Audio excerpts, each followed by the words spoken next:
So let's talk about the recent Apple event WWDC 2025 जो अभी अभी ख़त्म हुआ है and I will take you through the video नहीं, I will take you through the event and सारी चीज़ें बताऊंगा।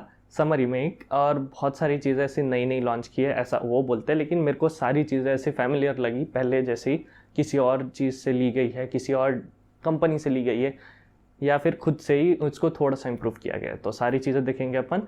तो उनका इवेंट स्टार्ट होता है अपने अचीवमेंट शो करके और इस बार स्टार्ट होता है F1 कार से क्योंकि उनकी एक नई सीरीज़ आ रही है एप्पल टीवी पे F1 से रिलेटेड। तो ये थी शुरुआत की कहानी। Hi, this is Saurabh and let's quickly get into the event. तो अभी स्टार्ट करते हैं रिसेंट का मोस्ट यूज्ड वर्ड AI। नहीं, आर्टिफिशियल इंटेलिजेंस नहीं, एप्पल इंटेलिजेंस। आर्टिफिशियल इंटेलिजेंस बहुत अच्छा है, Apple intelligence on the other hand बहुत बेकार है।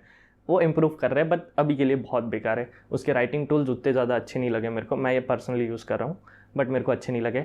बाकी उनके जेनमोजी भी अच्छे नहीं लगे, इमेज प्लेग्राउंड भी उतना ज़्यादा अच्छा नहीं है, ज़्यादा अच्छे से ये नहीं करता है इमेज क्रिएट। तो अपन देखेंगे क्या इम्प्रूव किया है। थोड़ा इम्प्रूव किया है इन्होंने, ऐसा बोलते ये लोग, बट करा है क्या देखेंगे। बट अभी ये डेवलपर्स को भी ऑप्शन दे रहे कि वो ऑन डिवाइस प्रोसेसिंग कर पाए, AI प्रोसेसिंग कर पाए।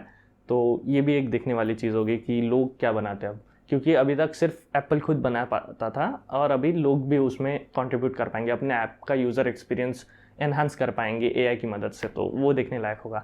सो इनका जो इस ईयर का सबसे मेजर अपग्रेड था वो है इनकी डिज़ाइन, जिसका नाम दिया है लिक्विड ग्लास। और सारी चीज़ों पर ये कंटिन्यू वही रहेगा, मतलब कंटिन्यू नहीं, कंटिन्यूटी देने के लिए सारी चीज़ों पर वही रहेगा, इन ऐप्स और सारी चीज़ों पर। तो वो अपन देखेंगे जैसे जैसे अपन अभी iOS वगैरह की बात करेंगे तो कैसा इन्होंने दिया है। ये vision OS में जो था ट्रांसलूसेंट डिज़ाइन ऐप्स के पीछे, वैसा वाला इन्होंने लाया है सारे ऐप्स, सारे OSs पे। And it is not about the new things, ये निकालते हैं पुरानी चीज़ें ही रहती है। कोई इससे कॉपी करता है, कोई एप्पल से कॉपी करता है, एप्पल किसी और से कॉपी करता है, बट ये इम्प्रूव करते हैं किस प्रकार से ये उसको यूज़ करते हैं, वो है उसका इंपॉर्टेंस। एंड जैसे एप्पल इंटेलिजेंस भी ChatGPT पर बेस्ड है, तो ऐसा अपन बोल नहीं सकते कि किसी का ओरिजिनल वगैरह, और इनको मॉक भी नहीं करेंगे। बहुत सारी चीज़ें इन्होंने सैमसंग से भी उठाई है, मतलब सैमसंग ने जो 2 साल पहले लाए थे वो इन्होंने अभी लाया है। इन पर मॉक नहीं करेंगे क्योंकि पॉजिटिविटी देखेंगे अपन, पॉजिटिव चीज़ें देखेंगे। तो लेट्स बिगिन विथ OS। इन्होंने सारे OS का नाम रीब्रांड करके 26 कर दिया है। इनको 9 से कुछ प्रॉब्लम है क्योंकि आईफोन में भी 9 स्किप कर दिया था, OS में 19 स्किप कर दिया, तो कुछ तो प्रॉब्लम होगी।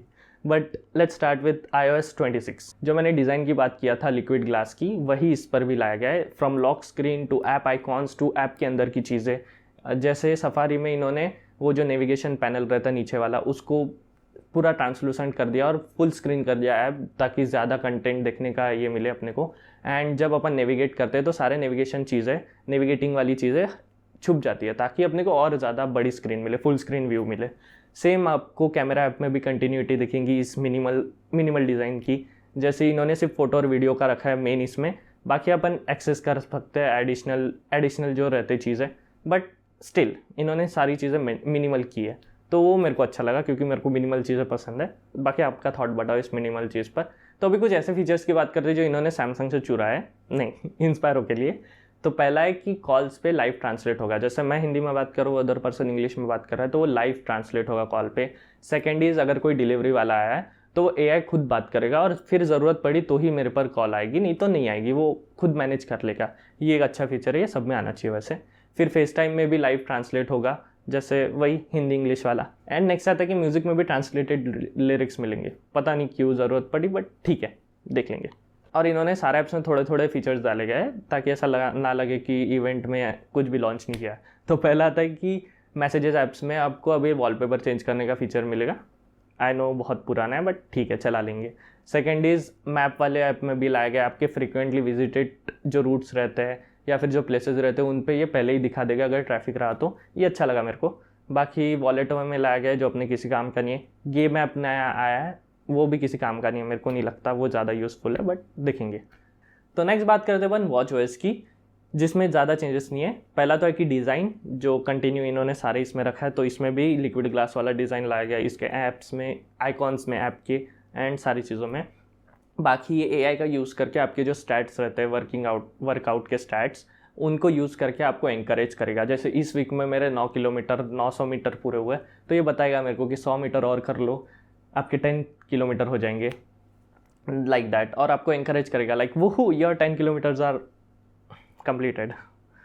फॉर दिस वीक, ऐसा कुछ। और उसके साथ अगर आप इसको अलाउ करते हो तो आपको म्यूज़िक भी वैसे ही बजा के देगा, एनकरेजिंग वाले, ताकि आपका वर्कआउट और अच्छे से हो।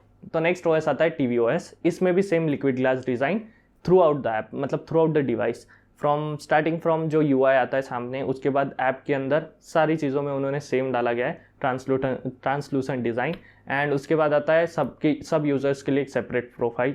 उसके बाद आता है म्यूज़िक ऐप में थोड़ा चेंजेस किया गया है, लगना नहीं चाहिए ना कि नहीं किया। तो आप अभी उसको कैरियो के जैसा यूज़ कर सकते हो, अपने माइक्रोफोन को, मतलब फ़ोन के माइक्रोफोन को यूज़ करके आप गा सकते हो गाना, और वहाँ पे वो चलते रहेगा एज अ कैरियो के। पता नहीं कितना यूज़ करेंगे लोग, बट ठीक है, लाया है, ठीक है। बाकी एक नए सीन्स दिखे मेरे को जो वॉलपेपर्स पे रहते हैं, इंडिया से है वो, ये थोड़ा सा अच्छा लगा कि इंडिया में भी बहुत सारी चीज़ें इन्होंने अभी तो रिकॉग्नाइज़ किया। ऐसे ज़रूरत नहीं पड़ती बाहर वेस्टर्न रिकॉग्नाइजेशन की, बट ठीक है, किया है, अच्छी चीज़ है। तभी अपन इनके नेक्स्ट मेजर OS पर बढ़ते हैं, जो है macOS टाहो। इस बार टाहो नाम दिया है। तो iOS नहीं इनका मेजर अपग्रेड, इसमें ज़्यादा अपग्रेड्स लाए गए। पहले तो है कि वो लिक्विड ग्लास वाली design throughout Mac use की गई है, लाइक डॉक से लेकर तो कंट्रोल पैनल टू विजेट्स, सारी चीज़ों में यूज़ की गई है। तो इन्होंने कुछ iOS के फीचर्स भी लाए इसमें, जैसे मैसेजेस पे आप बैकग्राउंड चेंज कर सकते हो, फिर मैसेजेस, कॉल्स और वीडियो कॉल्स पे आपका लाइव ट्रांसलेशन होगा लैंग्वेज का, और कॉल्स के लिए तो ऐप लगेगा ना, फ़ोन ऐप, तो फ़ोन ऐप भी डाला गया इसमें, एंड उसमें भी थोड़े चेंजेस है। उसके बाद कंटिन्यूटी वाली चीज़ में, जैसे अपन अपने मैक से ही अपना फ़ोन एक्सेस कर पाते हैं, फ़ोन ही यूज़ कर पाते पूरा मैक में, तो अगर अपने फ़ोन से कुछ ऑर्डर किया है जोमेटो वगैरह से, तो वो डायरेक्टली आप यहाँ पे ट्रैक कर पाओगे। वो अच्छी चीज़ लगी। ये जोमेटो पे काम करता है कि पता नहीं, अपने को देखना पड़ेगा, बट ठीक है, अच्छी चीज़ है कि फ़ोन कहीं भी पड़ा हो बट अपने को दिख रहा है, कॉल भी कर सकते हैं अपन, ट्रैक भी कर सकते हैं, तो अच्छी चीज़ है।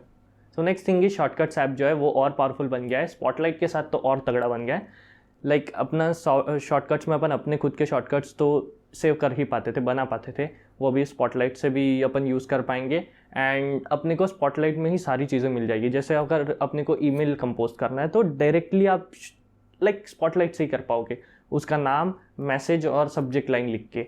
ये अच्छा फीचर लगा कि आप वहीं पे हो किसी और ऐप में, बट आपको स्पॉटलाइट से पट से एक ईमेल भेजना है तो वो कर सकते हो आप।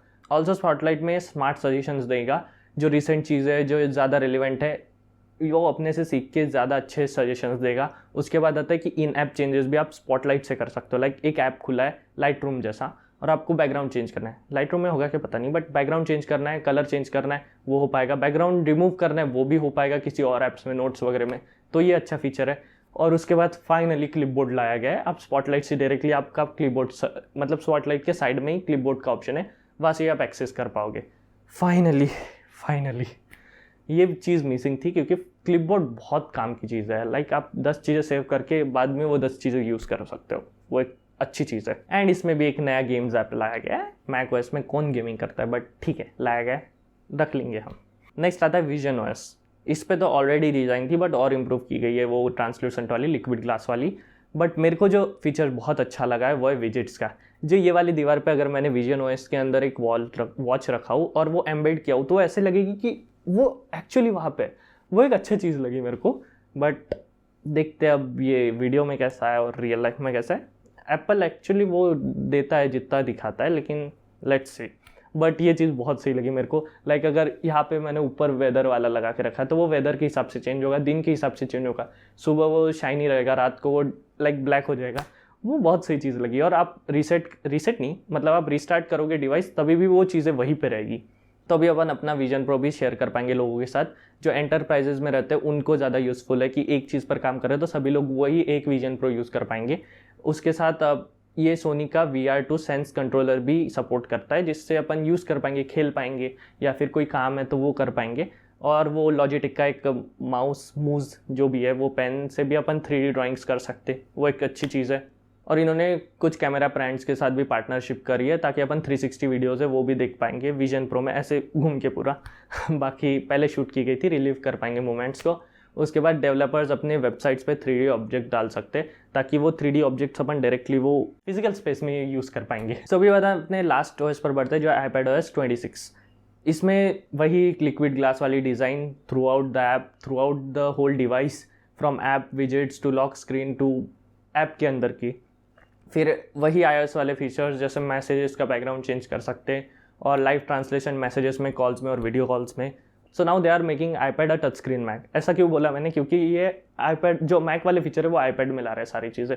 जैसे विंडोज़ अलग अलग अपन यूज़ कर पाएंगे ऐसे स्प्लिट स्क्रीन जैसा, बट स्प्लिट स्क्रीन से अलग है। बहुत सारे विंडोज़ यूज़ कर सकते हैं ऐसे वो कीबोर्ड यूज़ करके, ऑलमोस्ट मैक जैसा यूज़ कर सकते हैं अपन इसको।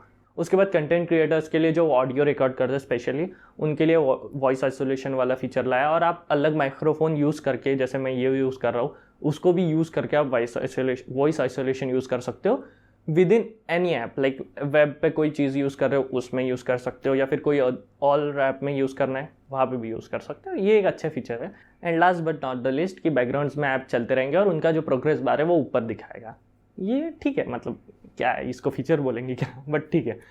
सो yeah that was it for this whole event. एक और फीचर है एक्सकोड में जो डेवलपर्स के लिए स्पेशली, कि कोड जनरेशन आप कर पाओगे एआई की मदद से। उसके बाद आप एरर ढूंढ पाओगे, एरर को ठीक कर पाओगे, बग्स को। तो ठीक है, मैं अभी एक्सकोड यूज़ नहीं किया हो तो मेरे को पता नहीं है, बट अपन यूज़ करेंगे तो देखेंगे। सो yeah that was it for this video. थोड़ी लंबी हो गई, कुछ ज़्यादा ही लंबी हो गई, बट सारी चीज़ें एक्सप्लेन किया मैंने तो उसके लिए तो एक लाइक बनता है, शेयर भी बनता है ताकि और लोगों तक पहुँचे ये वीडियो, एंड सब्सक्राइब तो करके ही जाना पड़ता है, तो या करके जाना। बाकी क्या, that was it for this video. मिलते हैं अगली वीडियो में, और अभी कंसिस्टेंट हो रहे हैं अपन, तो मिलते हैं अगली वीडियो में, तब तक के लिए बाय।